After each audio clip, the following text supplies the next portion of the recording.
আজকে বরজলা মণ্ডলে 28 নম্বর বুথে প্রধানে হাজির হয়েছি।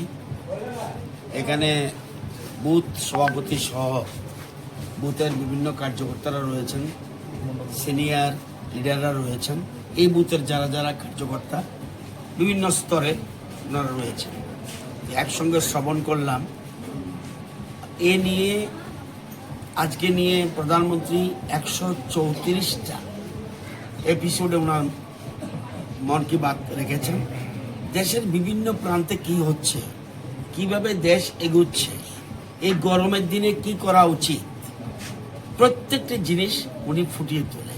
যেমন এখন সারা দেশে গরম পড়ছে, বেশিরভাগ নারী বাহিনী। যে নারী বাহিনীর অর্থ কি? দেশের মহিলারা আজকে সবচেয়ে বেশি যুবা শক্তি এবং নারী শক্তির উপরে গুরুত্ব দিচ্ছেন। এবং যত কিছু মনে রাখবেন, যতক্ষণ পর্যন্ত না ওনার কাছে মনে করে, প্রধানমন্ত্রী মনে করে আমার কাছে 4টা জাতি, একটা হলো নারী মহিলা, 2 নম্বর হলো যুবক, 3 নম্বর হলো কৃষক এবং 4 নম্বর হলো গরিব। এই 4টা জাতকে যদি আমি ডেভেলপ করতে পারি, তাহলে আজকে সারা বিশ্বকে আমি বলতে পারবো এক ভারত শ্রেষ্ঠ ভারত, এটাকে নিয়ে এগুচ্ছে। এবং ওনার ডাকে সাড়া দিয়ে প্রচুর সংখ্যক 28 নম্বর বুথে বহু মহিলারা এখানে উপস্থিত হয়েছে, অন্যান্য কার্যকর্তারা এসছেন। আপনারা জানেন, একের পর এক প্রধানমন্ত্রীর মান কি বাত শুনে একের পর এক রাজ্য আমরা ক্রমশ ভারতীয় জনতা পার্টির দখলে যাচ্ছে। রেকর্ড ভেঙে দিয়েছে, জাতীয় রেকর্ড। যেমন ঝাড়খণ্ডের 2 জন বন্ধু কিভাবে পরপর ন্যাশনাল রেকর্ড ভেঙেছে উনি তুলে ধরেছেন অঙ্গদানের কথা। আমরা একের সাথে একে যাতে চলতে পারি, অর্থাৎ সকলের তরে সকলে, আমরা প্রত্যেকে আমরা পরের তরে। অঙ্গদানের কথা এটা গুরুত্বপূর্ণ। ছোট্ট একটা শিশুর উদাহরণ দিয়ে উনি অঙ্গদানের কথা তুলে ধরেছেন। এবং শুধু এটা নয়, ডলফিনকে বাঁচাচ্ছে এবং এখানে গঙ্গার জল ভালো রাখা এবং জলবায়ু যেন সঠিক থাকে, প্রতিটি জীবজন্তু যেন বাঁচে, সেগুলি উনি তুলে ধরেছেন। উনি বলছেন অভিযোগ নয়, আপনারা করুন শুরুয়াত।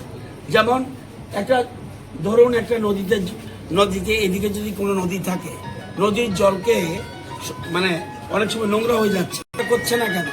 বলছেন নিজে অভিযোগ তুলবেন না, নিজে শুরুয়াত করুন। গরম বাড়ছে, এখন সবাইকে এটার দিকে ধ্যান দেওয়া উচিত এবং রাজ্য সরকারের যে গাইডলাইন আছে সেই গাইডলাইন মেনে চলা উচিত। কোথাও বলছে তরল পদার্থ জিনিস খাওয়া দরকার। কাঁচা আমের রস খেতে পারে, আমপানা বলে অনেকে, গুজরাটে শার্স বলে, এই কোথাও দই খায়। সেই জন্য বলছে তরল জাতীয় জিনিস খেলে এই সময় ভালো, এবং সরকারের যে গাইডলাইন আছে সেটাকে মেনে চলা উচিত। এরা কিভাবে নদীকে পরিষ্কার করছে, স্বচ্ছতা জলকে পরিচ্ছন্ন করার জন্য নিজেরা কিভাবে উদ্যোগ নিয়েছেন। প্রত্যেকের জীবনের স্বপ্ন থাকে পড়াশোনা শেষ করে কর্মজীবনে প্রতিষ্ঠা পাবার।